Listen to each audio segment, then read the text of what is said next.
జార్ఖండ్ రాష్ట్రంలో మావోయిస్టులకు గట్టి ఎదురుదెబ్బ తగిలింది. హజారీబాగ్ జిల్లాలో భద్రతా బలగాలు మావోయిస్టుల మధ్య జరిగిన భీకర ఎదురు కాల్పుల్లో 3 అగ్రశ్రేణి మావోయిస్టులు మరణించారు. మృతుల్లో ₹1 కోటి రివార్డు ఉన్న కీలక మావోయిస్టు కమాండర్ సహదేవ్ సోరెన్ కూడా ఉన్నారని పోలీసులు వెల్లడించారు.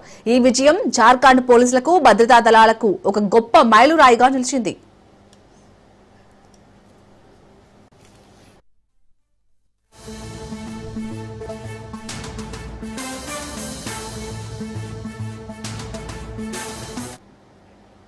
హజారీబాగ్ జిల్లాలోని గోరహర్ పోలీస్ స్టేషన్ పరిధిలోని పంతింత్రి అటవీ ప్రాంతంలో నిషేధిత సిపిఐ సంస్థకు చెందిన సహదేవ్ సోరెన్ బృందానికి భద్రతా బలగాలకు మధ్య ఈ కాల్పులు చోటు చేసుకున్నాయి.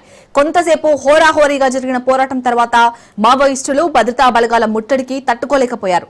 కాల్పులు నిలిచిపోయిన తర్వాత భద్రతా దళాలు ఆ ప్రాంతాన్ని జల్లెడపట్టాయి. ఈ గాలింపు చర్యల్లో 3 మావోయిస్టుల మృతదేహాలను పోలీసులు స్వాధీనం చేసుకున్నారు.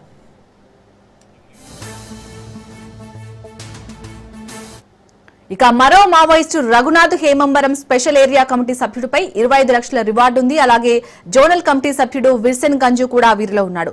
రైట్ ఇదే అంశానికి సంబంధించి పూర్తి అప్డేట్స్ మా ప్రతినిధి ఉపేందర్ అందిస్తారు. ఉపేందర్, ఇప్పటికే ఏదైతే జార్ఖండ్ రాష్ట్రంలో కొనసాగుతున్నటువంటి నక్సల్ ఏరువేత ఆపరేషన్ లో మాత్రం అటు భద్రతా బలగాలు అయితే భారీ విజయాన్ని అయితే సాధించాయని అయితే మనం చెప్పుకోవచ్చు. ఏదైతే హరిజాబాద్ పోలీసులు అటు కోబ్రా బెటాలియన్ సంయుక్తంగా నిర్వహించినటువంటి బొమ్మింగ్ ఆపరేషన్ లో 3 నక్సలైట్లు కూడా హతమైనట్లయితే మనకు సమాచారం అందుతుంది. వారిలో ఒకరిపై ఇప్పటికే ₹1 కోటి రివార్డు కూడా ఉన్నట్లయితే వారు అధికారులు అయితే చెప్తున్న పరిస్థితి కనిపిస్తుంది. ఈ 3 నక్సలైట్లు మరణించినట్లు అటు పోలీసుల ప్రధాన కార్యాలయం వర్గాలు కూడా ఇప్పటికే నిర్ధారించినట్లు కూడా తెలుస్తుంది. ఈ ఎన్కౌంటర్ లో ఏదైతే హజారీబాగ్ లోని గుల్హార్ పోలీస్ స్టేషన్ ప్రాంతంలో అయితే ఈ ఎన్కౌంటర్ అయితే జరిగింది. ఇక సెర్చ్ ఆపరేషన్ లో ఈ 3 నక్సలైట్ల మృతదేహాలతో పాటు భారీగా AK-47లు అదేవిధంగా మందుగుండు సామగ్రిని కూడా లభించినట్లయితే అధికారులు చెప్తున్నారు. ఇక ఈ చనిపోయిన వారిలో సహదేవ్ సోరెన్ అలియాస్ ప్రవేశ్ గా కూడా చెప్తున్నారు. ఇతను ఇప్పటికే కేంద్ర కమిటీ సభ్యుడిగా కూడా ఉన్నాడు. ఇతనిపై అక్కడ ప్రభుత్వం ఎప్పుడే జార్ఖండ్ ప్రభుత్వంలో ₹1 కోటి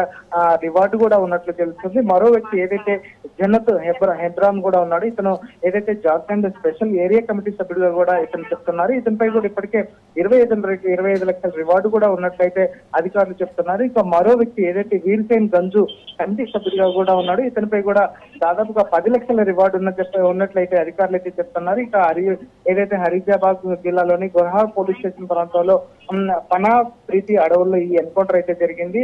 ఈ ప్రాంతంలో బొకారో మరియు గిరిదేహు జిల్లాల సరిహద్దు ఆనుకొని అయితే ఉంటుంది. ఇక కోబ్రా మరియు హరిజాబాగ్ పోలీసులు సంయుక్తంగా నిర్వహించినటువంటి ఈ మావోయిస్ట్ ఏరువేత లక్ష్యంలో భాగంగా ఈ 3 కూడా హతమైనట్టు కూడా తెలుస్తుంది. ఇక అటవీ ప్రాంతంలో భద్రతా బలగాలకు ఇంకా కోమింగ్ ఆపరేషన్ అయితే కొనసాగుతుంది. ఈ కోమింగ్ ఆపరేషన్ సమయంలోనే ఈ ఎన్కౌంటర్ జరిగింది. అయితే ఒక్కసారిగా ఇంకా మావోయిస్టుకు భారీగా కూడా వారికి అంతా గాయాలైనట్లు కూడా ప్రధానంగా తెలుస్తుంది. ఇప్పటికే అటు ఏదైతే కేంద్రంలోనూ ఇటు రాష్ట్రంలోనూ మావోయిస్టు రహిత దేశంగా తీర్చిదిద్దేందుకు ఇప్పటికే కేంద్ర హోంమంత్రి అమిత్ షా చెప్పినట్టుగా 2026 మార్చి 31 లోపు మావోయిస్టు రహిత దేశంగా కూడా తీర్చిదిద్దామని అతను ఇప్పటికే ప్రకటించడం జరిగింది. ఆ నేపథ్యంలో ఇప్పటికే ఛత్తీస్గఢ్, జార్ఖండ్, ఉత్తరప్రదేశ్ అదేవిధంగా ఇక్కడ ఉన్నటువంటి తెలంగాణ ఆంధ్ర సరిహద్దు ప్రాంతాల్లో కూడా ఇప్పటికే భద్రతా బలగాలను అయితే అప్రమత్తం చేసిన పరిస్థితి కనిపిస్తుంది.